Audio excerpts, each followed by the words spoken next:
automate a water wall right after the intro.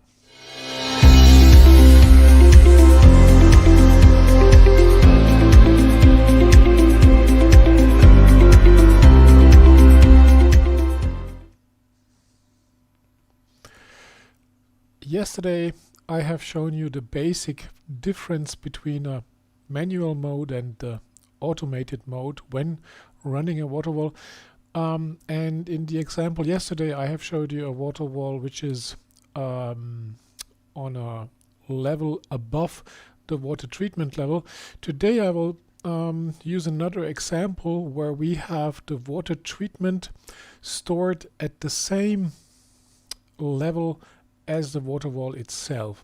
And I will just shortly explain you the basic principle, which I think you will understand pretty fast. So what we have here as a gray square is another technical tank. This is how we call it. And in this tank we do all the water treatment. So up here we have the water wall with the bottom tank.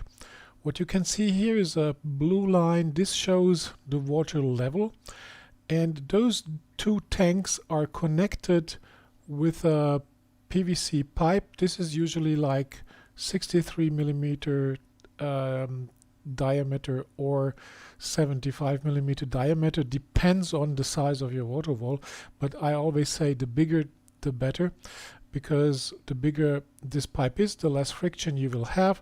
So those two containers are connected, and then you can imagine that the water level at those two containers is always going to stay same. So you can see the blue line here is at the same level like here. So that means that if due to evaporation the water level when the water level sinks here due to evaporation, then the water level here will sink too, and that's then the moment when the swimming valve will open and refill this container so that we have in both containers the same water level.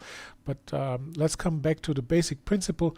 Here in the technical tank we have a pump, and this pump is connected with a hose or with a pipe to the overflow channel. So we are pumping through the hose up to the overflow channel, and then the water will flow across the plate and will be collected again here in the bottom tank.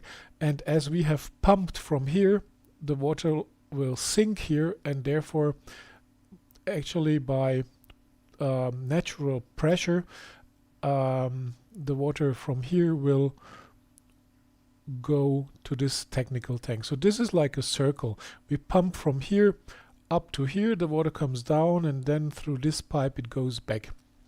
And all the other stuff what you can see here has only three functions. One is refilling, the second is adding a water additive against algae and germs, and the third is dirt filtering. This is actually the three main points you want to automate when you make an automated water wall. So the automated refilling I have already started to explain. So what we have here is a swimming valve which will keep the water level here always at the same level. If this swimming valve would be damaged or would not close, then we would have here a security overflow which then directs the water to the drain.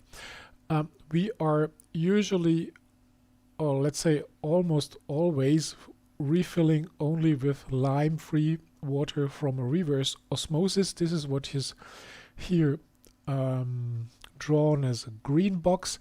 So from the water, from the house water, from the tap water, we connect the reverse osmosis to the tap water of the house, and then the water will be filtered and separated so that only the clean water enters the technical tank, and the dirty water again goes to the drain. So this is why we need two connections to the drain. One is for the reverse osmosis, and the other is for the overflow security. And again, what's not inside this scheme is the third connection to the drain, which would be to empty the whole system. But there are several ways, and maybe I'm going to show this in another video, but this would be the third connection you would like to have to the drain in order to be able to empty the whole system without using a water vacuum cleaner. So this was number one, refilling with lime-free water. Number two is adding a water additive with a metering unit. This yellow thing is a canister, the red thing is a metering unit, and once per day we add the water additive against algae and germs into this tank so that it is circulating inside the system to avoid algae and germs. And the third is the dirt filtering. There are several ways of doing the dirt filtering, and those depend on the amount of dirt your water wall is going to be exposed to or will have. It's depending on the size, and it's also depending on the arrangement or arrangement of the components. So if you do not have so much space in your water treatment area, then you will prefer a small dirt filter system. And also, let's say the another thing which is responsible for the kind of a dirt filter is your budget. So if you have a big budget and you really want to have a very clean water, then you can use more expensive and more elaborated filters. If you want to save money, then you can use cheaper dirt filters in order to save money. So this is the basic setup if you want to automate your water wall. Hope that helps. And if you want to go deeper in that, the whole automation system is explained in our Water Feature Project Mastery. Then I'm really explaining the different types of dirt filters.